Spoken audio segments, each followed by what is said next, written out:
chicken.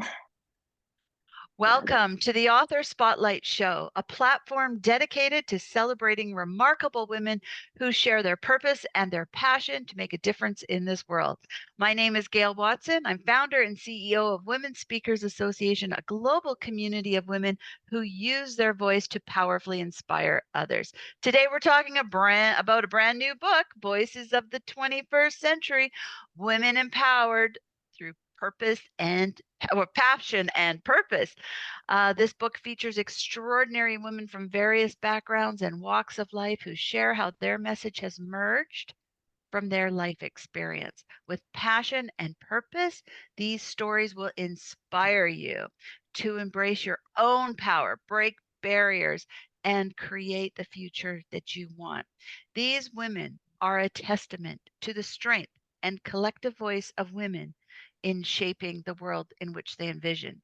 So today we have the honor and privilege to be speaking with one of the co-authors of Voices of the 21st Century, Women Empowered Through Passion and Purpose. And what makes this conversation great today is we are pulling back the curtain behind addiction and tapping into childhoods and how that shows up with the help of an addictions therapist, four-time international best-selling author, Candace Plattor. Welcome to the show. Hello. Hi, Gail. Hi, everyone. Super excited to have you here and talk with Thank you you. because you have an amazing journey, amazing life. And I just love that you even go deeper into it to really what's behind it all. So let's talk about that. What inspired you to share your story?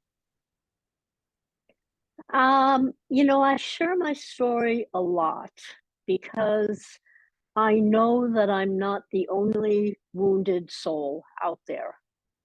I know I'm not the only wounded woman out there.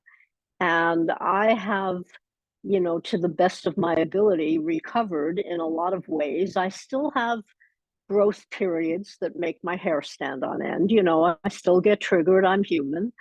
But a lot of what I've been through, I've been able to heal. And if I can heal what I've been through, others can heal what they've been through. But we have to go deeper in order to do that. Well, and I love that because you really did expose a lot of yourself in this story that you present. And I love your title, From Self-Hate to Self-Like to Self-Love. Yes. So we really summarize that journey there. So tell us more about what you're really wanting a reader to take away from your story. Sure.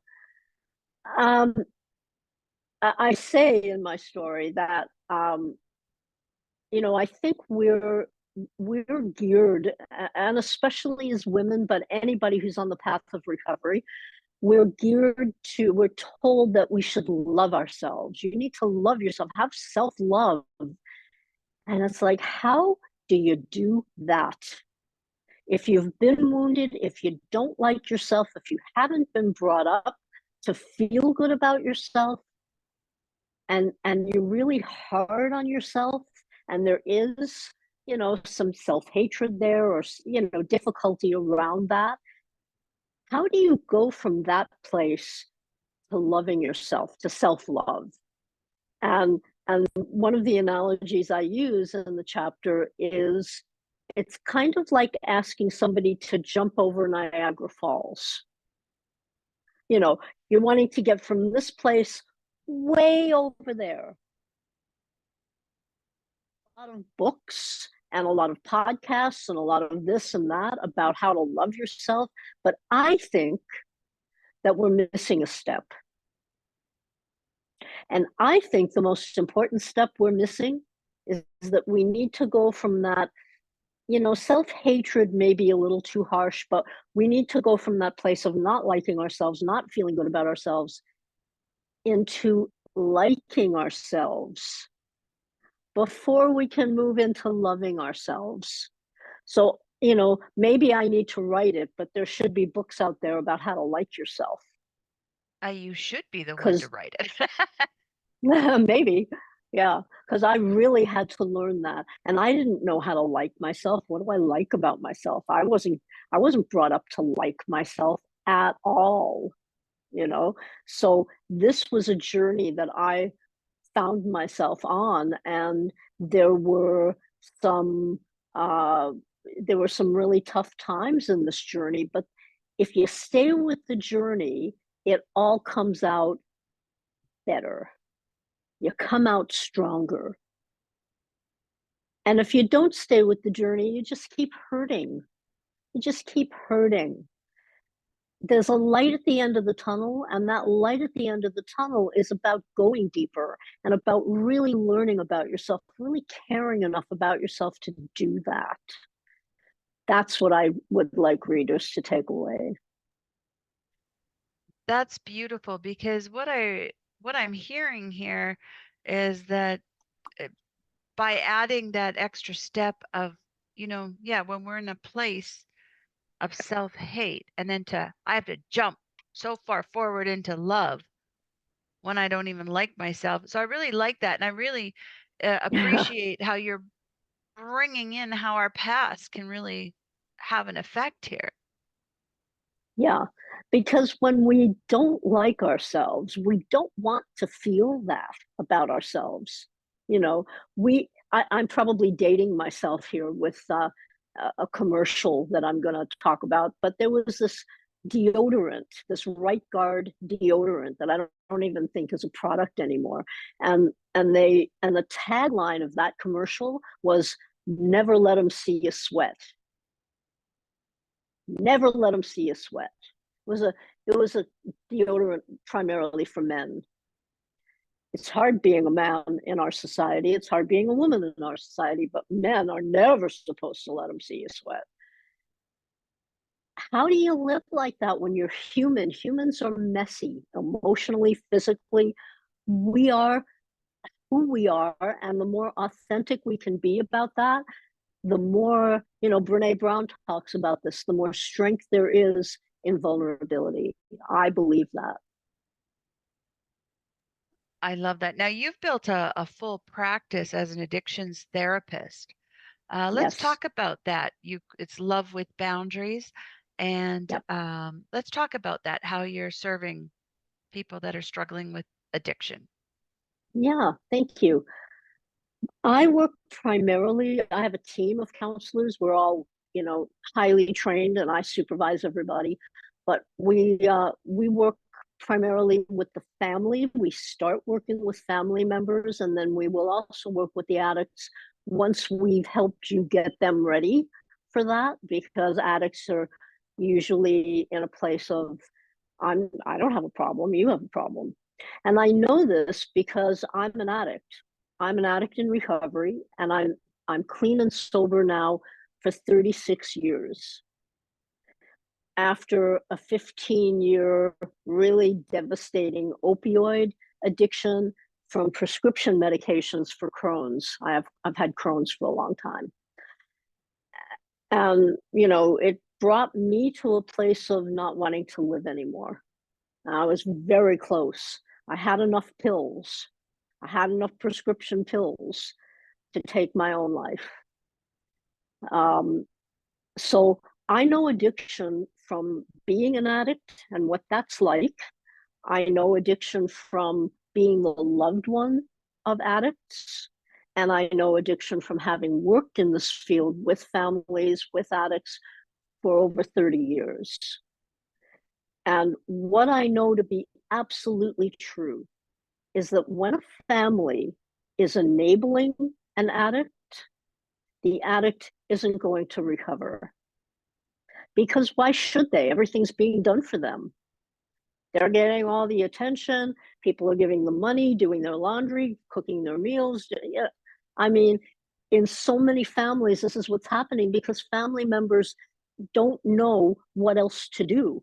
There aren't a lot of people like me out there saying, wait a minute, there's another way to do this. And so we teach family members how to develop their own self respect, how to learn how to say no, because that's the word that addicts hate the most. and it's the word that often they need to hear the most, and how to start helping, loving an addict enough to do what's right for them, even when it's uncomfortable for the loved one, for the parent, for the sibling, for whoever it is that's dealing with that person.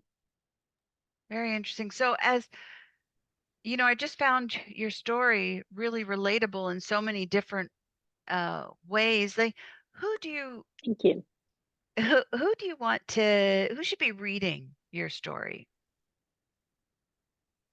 Um, well, I think anybody should be Hmm. reading my story because, I mean, not all people were raised the way I was. I was kind of raised by wolves. I had a very, very classically narcissistic mother who didn't want to have children and let us know that every day, either saying it in words or how she treated us.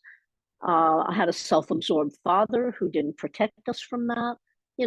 So that's what I grew up with. And I know that there's so much being talked about with narcissists and families that have that. People are starting to come out of the shadows with that, and I'm so glad. Um, so so it isn't always that you were brought up by narcissists. You might have been brought up by addicts who were self-absorbed and using and not paying attention to you. Emotional neglect, physical neglect, physical abuse, sexual abuse. There's all kinds of ways that children are damaged. There are some people who didn't grow up that way. I'm so happy for them. Um, and and so whether you were wounded as a child or whether you were brought up to love yourself, I think anybody reading this, if you were brought up to love yourself, to know that there are people out there who are still hurting, and some of them may be in your circle, and if people are acting in ways that you just don't understand, that could be why. So I think anybody could benefit, but especially the people who grew up um, just not believing in themselves at all, and never even thinking about it. That's just how they felt, and they brought that into adulthood, and some of them are still struggling. There's a way to recover from this. You can recover from this and lead a much better, happier, healthier, more peaceful, less chaotic life. So anybody could benefit, I think. I love that. Thank you. So, well, let's talk. Can I ask you, where can we get a copy of your book? My book will be on my website. Our book will be on my website, and that's lovewithboundaries.com. And there's, So, there's a book page, and so just go to the book page when you get to the website if that's what you're looking for. yeah, and you also have other books. Hmm. Care to Yeah, share about those? yeah, I would love to. The the one that I'm most well known for is called Loving an Addict, Loving Yourself, the top 10 survival tips for loving someone with an addiction. Um, and it's won awards, it's won uh, USA awards and international book awards. And that just surprised me so much because when you're an addict, you don't think that you're ever going to do anything that's going to ever help anyone. And apparently I have, and I'm so grateful for that. So there's this book, and there's also a workbook. I don't have it right here, but there's also a workbook that's won similar awards that goes with that. It's an accompanying book. And then I have another Voices of the 21st Century book that I have a chapter in as well. And yeah, and I'm really wanting at some point to write a book about narcissism and growing up with that. Oh, that would be a powerful one. Yes, Yeah, you are. it's in my heart. Yeah. Love that. And thank you for to stay on this path and to continually serve and really try and help people and support them and just give them that other angle. What I love about you Yeah.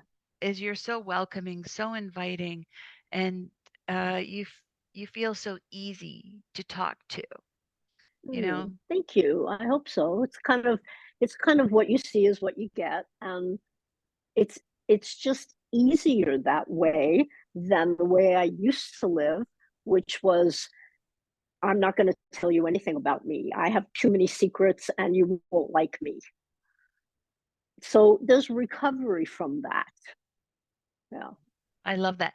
Now you in the book, in your story, you say my favorite song is I'm Still Standing by Elton John. And thank you very much for that because ever since I've read your story, all that's going through my mind is that song. I'm still standing. Yeah. Yeah. I mean it's a brilliant song.